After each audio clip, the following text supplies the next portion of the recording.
Time in history, a president was put on trial twice.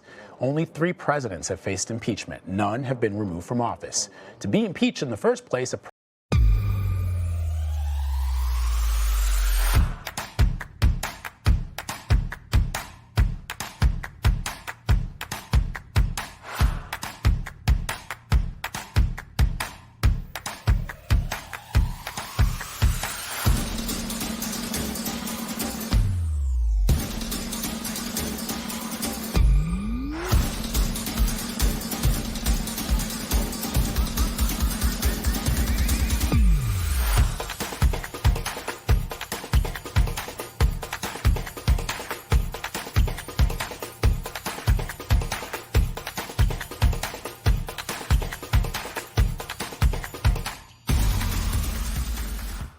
president has to commit a constitutional violation defined as treason, bribery, or other high crimes and misdemeanors.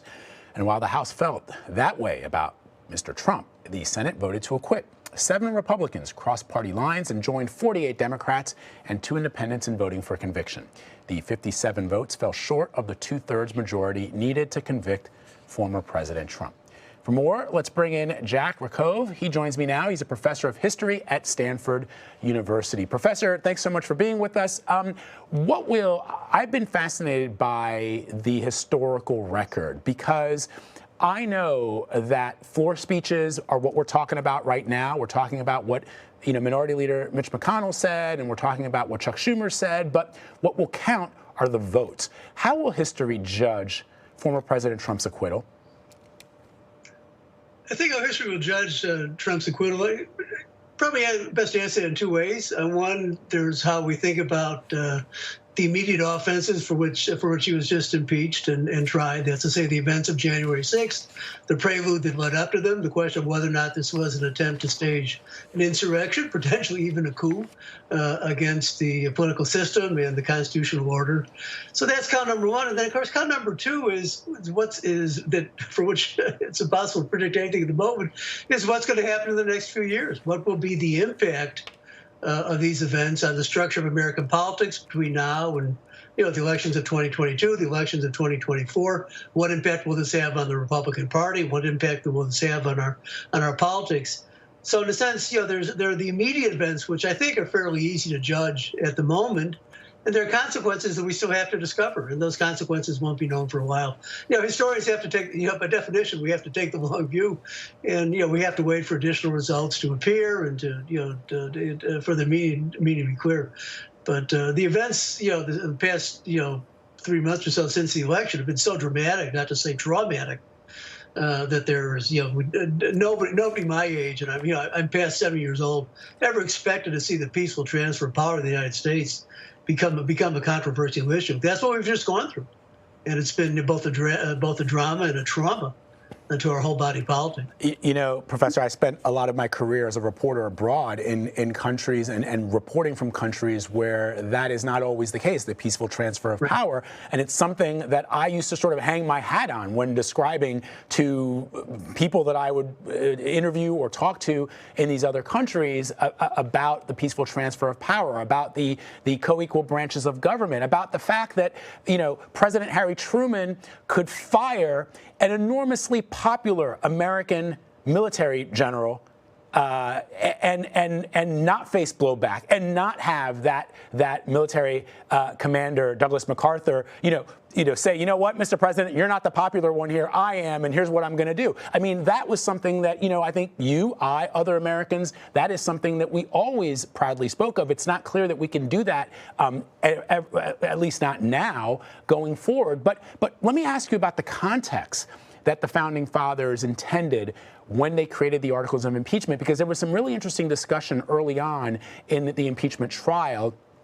And I thought there was one fascinating quote, because a lot of the question hinged on whether or not a public official, an elected official, could be tried after leaving office. And of course, you heard somebody ask a question, could Hillary Clinton be tried and could she be impeached for actions taken while she was Secretary of State, even though she's long been out of office? But here's a quote for our audience so that they understand the context of my question. Here's what former President John Quincy Adams, while serving as a member of Congress many years later, said about impeachment. Quote, "I hold myself so long as I have the breath of life in my body, amenable to impeachment by this House for everything I did during the time I held public office." What does that say to you, that statement by President Adams? Well, I would just add John Quincy Adams' statement to what I think was the fairly conventional understanding at the time the Constitution was drafted and ratified back in 1787, 1788. It would not have been in dispute for the framers of the Constitution, for the founders of the Republic, that an official could be impeached after he had left office. I mean, at the time the Constitutional Convention was meeting, the practice of impeachment, which had flourished in 17th century England and then lapsed, but had been revived by Edmund Burke in a very famous and long-running dramatic impeachment of Warren Hastings, who'd been the Governor General of the East India Company, often Bengal. Hastings had left office. But he had been, by some accounts, a corrupt and despotic ruler over his domain. He was brought up for impeachment well after he had left office. So I think what John Quincy Adams was saying after he wound up ending his political career in the House was just in a sense a postscript to what had been the dominant understanding back in the 1780s, 1790s, at the time the Constitution was taking effect. And that's why I think the Republican arguments on this were, in their nominal pretext, for saying we really can't go forward with this on procedural grounds, are essentially bunk. And secondly, I mean, I think, but if I can make one point, Sure. the fact that the Constitution, that Article 1, there are two impeachment clauses in the Constitution, in Article 2, which is the executive article, Article 1, the congressional article. The fact that the framers imagined it would become important to disqualify someone from holding future office, it seems to me that's an independent criterion. The Republicans have tried to link these two things together to say if you're not removed from office, then the disqualification thing doesn't apply at all. But if you think that, matter of principle, it just doesn't make any sense.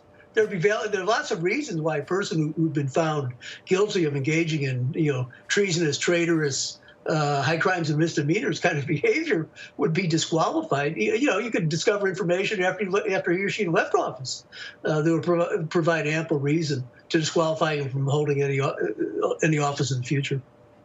So we know how the impeachment of President Johnson went down. We know how the impeachment of President Clinton went down, and now these two impeachment trials of President Trump. But let me ask you a question about the impeachment that never was, which is that of Richard Nixon's. And Nixon was never impeached. But one of the arguments that you heard made by Republican members of Congress and of the Senate was that the Democrats in both the House, primarily in the House, rushed this impeachment article through. That's why there's only one article of impeachment. There were no witnesses. And what you heard was, during the Watergate years, ultimately it was the drip, drip, drip, drip, drip of people who came forward to testify to President Nixon's corruption. That was ultimately what turned the tide for the president's party, the Republican Party, to get, Barry Goldwater to go up to the White House and to say to President Nixon, you know what, we thought we could defend you here, but now we can't. You got to go.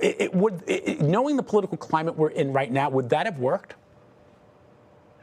What's to that? I mean, if we'd had a more of a sequence like what happened back in 1973, 74.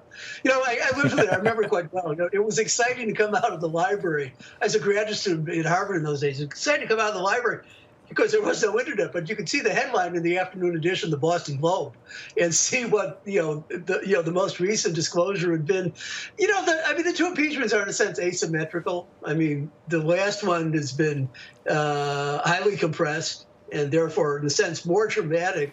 The other one was you kind of wait to get up on any given day to, see what was the latest charge, the latest bit of evidence that could be aggregated against Nixon. But I think in the end, the effect is the same. I mean, we all lived through January 6th, or we all remember, the kind of litany of complaints that ran from November 3rd down to January 6th. So it was more compressed, but in the end, I think in both cases we wind up on pretty much the same grounds.